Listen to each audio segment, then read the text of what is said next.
Good morning, boys and girls. We are on to chapter 38 from Al Capone Does My Shirts. Where we left off last, Moose wanted to ask the warden of the prison to get Al Capone to try to help out Moose in terms of getting Natalie into that school, the Marinoff school. So they're going to ask Al Capone to help. And I don't think the warden thought it was a good idea. Matter of fact, kind of yelled at him. So that's where we left off. So now we're at what happened, chapter 38. My mother calls in sick to her piano students and stays in her room. Now, when the door opens, a stuffy, stale smell comes out, and I see her in her bathrobe, her hair tangled like seaweed. My father is a terrible cook. I look down at my supper plate, fried beets swimming in a pool of bright pink juice, half cooked, hash browns turned pink, where the border the beets and cold oatmeal. My father seems to notice my reaction to his cooking. If she's still in bed tomorrow, I'll bring home convict cooking. I promise, he says. Thanks, Dad, I say. Natalie is quiet. She has counted the shredded beets on her plate and organized them so they are lying in a line, like 20 men in sleeping bags. She seems to be trying to decide what to do with the oatmeal when all of a sudden she blurts out, "Why did the chicken cross the road?" I don't know, I say. His buttons rolled to the other side. Ha ha, Nat says, picking at her napkin. She looks at me and runs her tongue over her upper lip. Then she wraps her arms around herself as if she needs them to hold her chest together and begins to rock. What happened? What happened? What happened?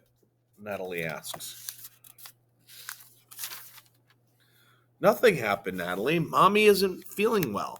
And we're just not sure about Esther P. Marinoff is the right school for you, my father says. Mommy is angry. Mommy is angry, Natalie says. My father and I look at each other. His lip quivers and his voice gets gritty. No, she's not mad at you, honey.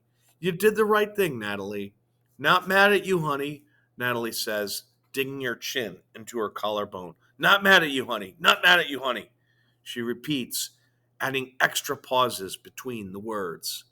Oh, God, my father says. Natalie, sweetheart, you were great. No one's mad at you. But Natalie doesn't look at him. She looks at the butter, not past it, not through it, but at it, as if it's the most interesting thing in the world. You won't believe what I did, I tell Annie and Teresa the next day. I asked the warden if I can get Al Capone to help us get Natalie into school. You didn't, Annie says. I sure did. He said no, Teresa says. I nod. Well, that's a big surprise, Annie says. You didn't really think he'd say yes, did you? I shrug. What's Capone going to do anyway? It's not like he gets on the weekends to run around town breaking people's legs, Annie says. He could help if he wanted. This is small potatoes for him, I say. He can do anything. Annie shakes his head. This guy's in prison. He can't do anything. You've been spending too much time with Piper.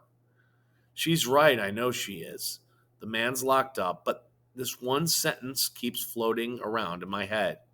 He could if he wanted to. He could if he wanted to. It's when I see Piper that I realize what I'm going to do. I'm going to write a letter to Al Capone, I tell her. She rolls her eyes. They don't let just anyone write to Capone, you know. You have to be a relative, and then it's censored. Yeah, but it's your mom who censors his mail, right? Couldn't I just drop a letter in the sack of already censored mail? I've tried that, Piper says, running her fingers through her long hair. You did? What happened? Nothing. Never answered back. I told him to check out Jane Eyre from the convict library and put his answer in it. Jane Eyre? Maybe that was the problem. Can you imagine Al Capone reading Jane Eyre? I ask. That's the point, Einstein. A book like that would never be checked out. What con would read Jane Eyre? And besides, then my dad would give me grief for wanting to read it because I had to get him to check it from the con library for me. I figured Capone could write back in the book, underlining very faintly in pencil, the way cons do.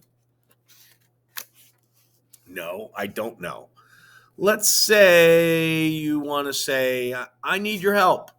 You go carefully through the book and look for an I and underline it, and then an N and underline it, and then an E, and so on until you've spelled the whole message. Did he get it? Piper shrugs. Who knows? I never got an answer back. What was the message? I asked him if he'd autograph a baseball and hit it over the wall. I told him I'd auction it off. Said we'd split it 50-50. Do you think he has enough money? I ask. No one ever has enough money, Piper says. But you didn't get in trouble for this, right? So what's the harm, I ask. Easy for you to say. The only thing your parents did was take away your baseball glove. Not exactly hardship. You're one to talk. You didn't get punished at all. Yes, I did. You think I wanted 2 months with my grandma? She's always crabby and everything she eats is boiled. Boiled cabbage, boiled turnips. She even boils hamburger. I thought you said it was fun. She rolled her eyes again. Ever heard of saving face? That's what Annie thought, I say. Yeah, well, you should listen to her. She's right most of the time, Piper says. Even if you did get in trouble, it doesn't seem to have made any difference to you. Oh, yeah? Have I gotten in trouble since then? Piper asks. No, I admit. Still, wouldn't you like to be Big Al's pen pal? That could be the start. She snorts like she doesn't care. But her eyes are so bright, I know this isn't true. What's he going to do to get Natalie in? She asks. Beats me, I say. But if the guy can fix a whole election, he'll figure out something.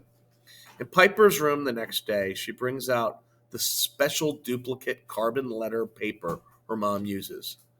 Can you type? She asks. Nope, me neither. Just, hunt and peck. You don't need to worry if you make mistakes. My mom makes them too. And every once in a while, type 3 dots. That's when she leaves something out.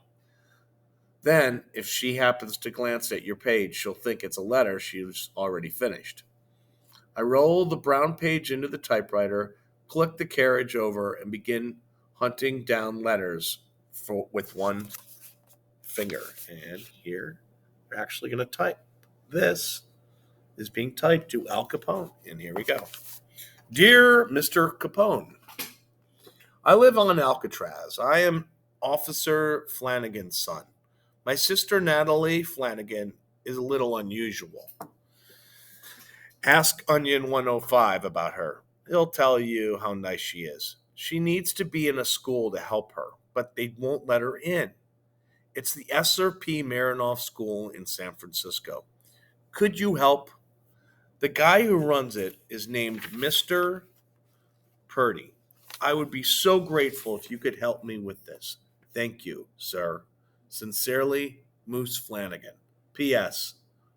I like your mother very much. I like your mother very much, Piper says when she reads it. You got to say something about the guy's mother. Why, she asks. Because when he remembers he has one, and he knows we know her too, makes him act better. It's the mom's rule. All guys use it. This is Al Capone we're talking about. I don't think he'll fall for a cheap trick like that. I'm not taking it out, I say. Suit yourself. She takes the letter and presses it in thirds with her thumbnail, making 2 perfect, crisp folds. She disappears with the letter. In less than a minute, she's right back. Piece of cake, she says. I get up to leave. Hey, Moose, if this doesn't work, you going back? Back where? Santa Monica, stupid? Not that I care or anything, because I don't, she says. Well, if you don't care, why are you asking? I'm not asking, Piper says. Oh, now you're not asking. Okay, well, then I'm not answering. Piper bites at her bottom lip. Well, are you? I don't know, Piper. I walk down the stairs. When I get outside, I see Piper watching me through the window of her dad's library. When she sees I see her, she closes the curtains quick and disappears. Ooh, you think Piper likes moose? I don't know. All right. The next chapter is called The Warden, chapter 39. I think we have two chapters left, 39 and 40, and those will be the last ones. All right. Until then, boys and girls, take care.